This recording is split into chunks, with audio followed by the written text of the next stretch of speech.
السلام علیکم بچوں. فرسٹ پارٹ میں ہم نے بھارت کی خارجہ پالیسی کی پیش رفت کا لیسن جو پڑھا تھا اس کے اندر 5 پوائنٹ کمپلیٹ کیے تھے. ملک کا جغرافیائی محل وقوع، سیاسی نظام، معیشت، سیاسی قیادت اور انتظامی عوامل. ہمارا انتظامی عوامل رہ گیا ہے، اس میں ہم کو دیکھنا ہے. چلیے دیکھتے ہیں. خارجہ امور کی وزارت، خارجہ سیکریٹری، بیرون ملک سفارت خانہ، سیاسی عہدیدار، یہ جو ہے عوامل خارجہ پالیسی کا تعین کرتے ہیں. اس میں سیکنڈ آتا ہے معلومات حاصل کرنا، اس کا تجزیہ کرنا، اس سے متعلق صلاح و مشورے دینا. یہ سارے انتظامی امور انجام دینے میں عہدیدار افسران کا اہم کردار ہوتا ہے. اب یہ تو ہم نے بھارت کی خارجہ پالیسی کی پیش رفت دیکھی، لیکن اب ہم یہ دیکھتے ہیں کہ خارجہ پالیسی کی ہمارے بھارت کی خارجہ پالیسی کیا ہے. 1857 میں آزادی کے بعد سے ہی بھارت نے اپنی خارجہ پالیسی آزادانہ طور پر تشکیل دینا شروع کی. بھارت کے دستور میں رہنما اصولوں کے تحت ملک کی خارجہ پالیسی کے تعین سے متعلق شقیں موجود ہیں، اور اصولوں کی دفعہ 51 کے مطابق خارجہ پالیسی کا ایک اہم خاکہ واضح کیا گیا ہے، جس میں وضاحت کی گئی ہے کہ بھارت عالمی امن و سلامتی کی نگہداشت کو ترجیح دے، اپنے بین الاقوامی مسائل یا تنازعات کو پرامن طریقے سے حل کرے، دیگر ممالک سے دوستانہ تعلقات اور بین الاقوامی قوانین کا احترام بھی ہماری خارجہ پالیسی کے مقاصد کا حصہ ہے. بھارت کی اب تک کی خارجہ پالیسیاں اسی خاکے کے تحت تیار کی گئی ہیں کہ بھارت جو ہے وہ ہمارے ہر کسی سے جو ہے وہ تعلقات کس طریقے کے رکھے گا، دوستانہ رکھے گا. اب جو ہے بھارت کی خارجہ پالیسی کے چند مزید مقاصد جو ہے وہ ہم دیکھیں گے.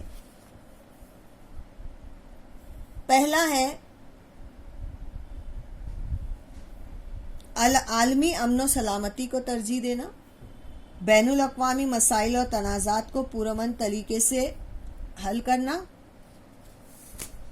دیگر ممالک سے دوستانہ تعلقات رکھنا، بین الاقوامی قوانین کا احترام کرنا، ملک کی سرحد کی حفاظت سے سمجھوتہ نہ کرنا، اور بھارت کی اتحاد اور سالمیت کی حفاظت کرنا.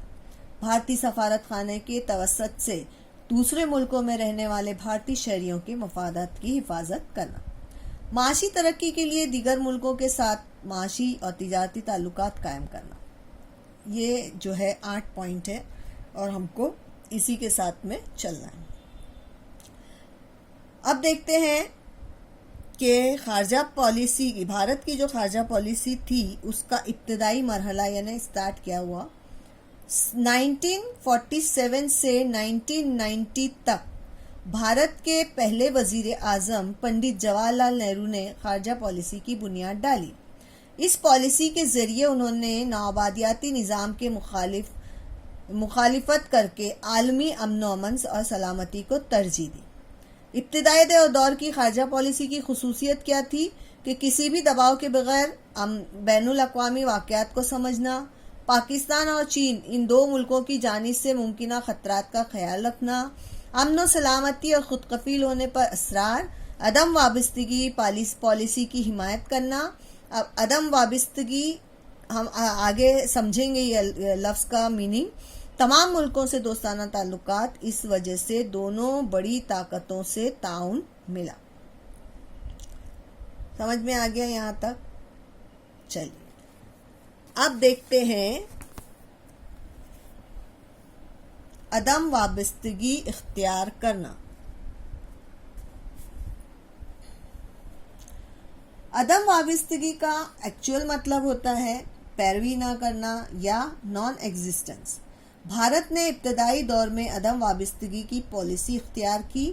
ایشیائی اور افریقی ممالک سے تعاون کر کے ترقی کا مقصد حاصل کرنے کی کوشش کی. امن اور آزادی. عدم وابستگی کے 2 بنیادی اصول تھے.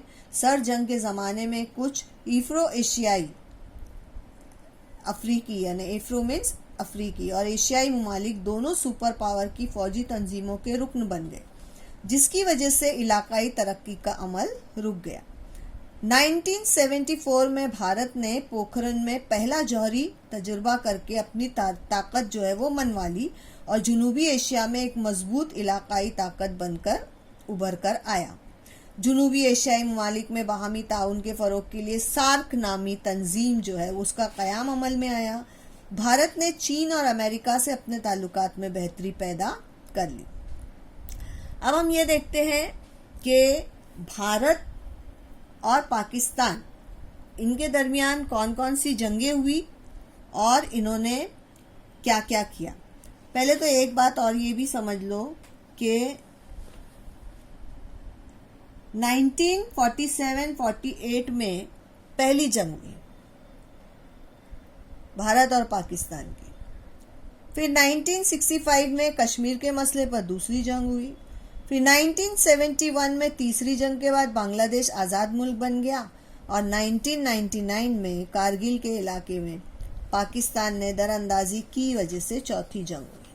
ہندوستان اور پاکستان کے مابین جنگیں ہوئی، ان چاروں جنگوں میں ہندوستان نے جو ہے پاکستان کو شکست دی۔ اب دیکھتے ہیں خارجہ پالیسی کا دوسرا مرحلہ۔ یہ دوسرا مرحلہ جو ہے 1991 سے ابھی تک کا ہے۔ 1991 کے بعد بھارت کی خارجہ پالیسی ایک دم تیز ہو گئی تھی۔ سیاسی اور عسکری تعلقات کے ساتھ ساتھ ملکی معیشت، تجارت، تعلیم، ٹیکنالوجی جیسے امور بھی خارجہ پالیسی میں شامل ہو گئے۔ 1991 کے بعد بھارت نے آزاد معاشی نظام کی پالیسی اختیار کی۔ اس وجہ سے معاشی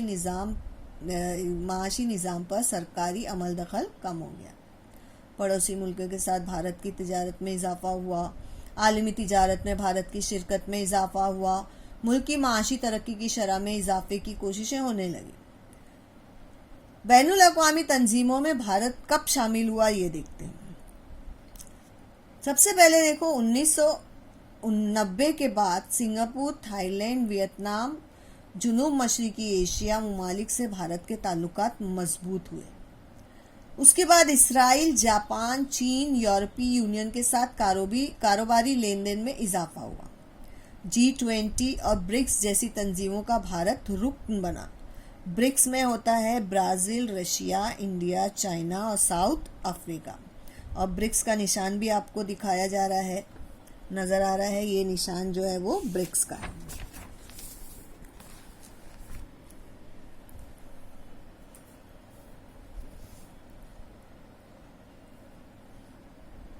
اس کے بعد برکس کے بعد میں بھارت کی جوہری پالیسی کیا تھی یہ دیکھتے ہیں۔ جوہری پالیسی بھارت کی خارجہ پالیسی کا ایک اہم حصہ ہے۔ بھارت نے آزادی کے فوراً بعد جوہری توانائی پر پروگرام شروع کر کے جوہری توانائی کمیشن اور جوہری توانائی محکمہ قائم کیا۔ ڈاکٹر ہومی بھابھا اس کمیشن کے پہلے صدر تھے، اور جوہری توانائی کی تیاری، فوجی صلاحیت کو فروغ دینا اس کمیشن کا مقصد تھا۔ 1974 میں پوکھرن میں بھارت نے پہلا جوہری تجربہ کیا، اور 1998 میں اسی مقام پر دوسرا جوہری تجربہ کر کے جوہری اسلحہ یعنی کیا کہیں گے، جیسے ایٹم بم ہوتے ہیں، اس طرح کے اسلحے جو ہے وہ تیار کیے گئے۔ جوہری اسلحہ بردار لانچر تیار کر کے فضائیہ اور بحریہ کو طاقتور بنایا گیا۔ اور اسی کے ساتھ جوہری اسلحہ بندی معاہدہ بھی ہوا۔ جوہری اسلحہ بندی، پہلے یہ چیز کو سمجھ لو، جوہری اسلحہ بندی کی توسیع کو روکنے کے لیے 2 عالمی معاہدے کیے گئے، ایک تھا NPT اور ایک تھا CTBT۔ جوہری اسلحہ توسیع بندی معاہدہ ہوا، پھر ہماجت جوہری تجربہ انسداد معاہدہ ہوا۔ کیونکہ کیا ہوتا تھا، جو ہم جو ہے وہ بہت سارے وہ بنا لیتے ہیں، کیا کہنا چاہیے، بامز وغیرہ، لیکن اس کو ہم کو داغنا ہے، اس کو دیکھنا ہے، اس کی کیپیسٹی دیکھنی ہے، وہ کتنی دور مارتا ہے، کتنے لوگ اس سے مرتے ہیں، کتنا کیا ہوتا ہے۔ اور اگر ہم ہر وقت اس کے ہر وقت جو ہے ہم اس کو کرتے رہیں گے، اس کے کیا کہتے ہیں، اگر ہم یہ کرتے رہیں گے، مینس کرتے ہی رہیں گے، یہاں وہاں داغتے رہیں گے، جیسے ان لوگوں نے پوکھرن میں 2 بار کیا، تو اس سے ہمارا ماحول جو ہے، ہماری ماحولیات ہمارا ماحول جو ہے وہ خراب ہو سکتا ہے. اس سے بچنے کے لیے یہ ان لوگوں نے جو ہے وہ ایک معاہدہ بنایا کہ اس میں ہمجت جوہری تجربہ انسداد معاہدہ، یعنی آپ لوگ گھڑی گھڑی جو ہے وہ اس طرح کے کوئی بھی وہ نہیں کر سکتے. کیا کہنا چاہیے، اسلحہ کی توسیع بندی اور ہمجت جوہری تجربہ انسداد کا مطلب ہوتا ہے بندی ہوگا ایکچولی، کیونکہ وہ نہیں کرنا ہے، مطلب گھڑی گھڑی نہیں کرنا ہے. اگر ہم نے کیے تو ہمارا ماحول خراب ہو سکتا ہے کہ آپ کو پتہ ہے جب ہیروشیما اور ناگاساکی پر ایٹم بم گرائے گئے تھے جب دوسری عالمی جنگ کے وقت، تو وہاں پر جو ہے اب تلک چائنا میں جو ہے یہ دونوں شہر چائنا کے تھے، اور وہاں پہ جو ابھی بھی جو بچے پیدا ہو رہے ہیں تو کوئی بہرا ہوتا ہے، کسی کا کان نہیں ہوتا ہے، کسی کا ناک نہیں ہوتا ہے، اس طرح کے بچے جو ہے وہ پیدا ہو رہے ہیں. تو اس کا اثر جو ہے وہ ایٹم کا بہت کئی سالوں تک رہتا ہے، تو یہ اثر جاتا نہیں. تو اس لیے ہمجت جوہری تجربہ انسداد معاہدہ کیا گیا. ان دونوں معاہدوں میں موجود شرائط صرف بڑے ممالک کے مفاد میں ہیں اور ترقی پذیر ممالک پر بیجا پابندیاں عائد کرنے والے ہیں. اس لیے بھارت نے ان معاہدوں پر دستخط نہیں کیا. بھارت جوہری اسلحے سے لیس ملک ہے، لیکن ترک اسلحہ کی کوششوں کی حمایت کرتا ہے.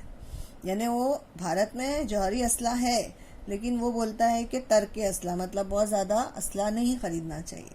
بھارت جوہری اسلحے سے لیس ملک ہے، لیکن ترک اسلحہ کی کوششوں کی حمایت کرتا ہے. عالمی امن و سلامتی قائم ہو، اس کے لیے بھارت ایک ذمہ دار ملک کا کردار نبھا رہا ہے. امید ہے بچوں آپ لوگوں کو یہ لیسن اچھی طرح سے سمجھ میں آیا ہوگا. یہ سیکنڈ پارٹ میں دے رہی ہوں، اگلے پارٹ میں ہم اس کے کوشچن آنسرز آپ کو انشاءاللہ بھیجیں گے، اور آپ وہ جو ہے سارے لیسن جو ہے وہ ریڈی کر کے کوشچن آنسرز کر کے ریڈی کر لینا. اللہ حافظ.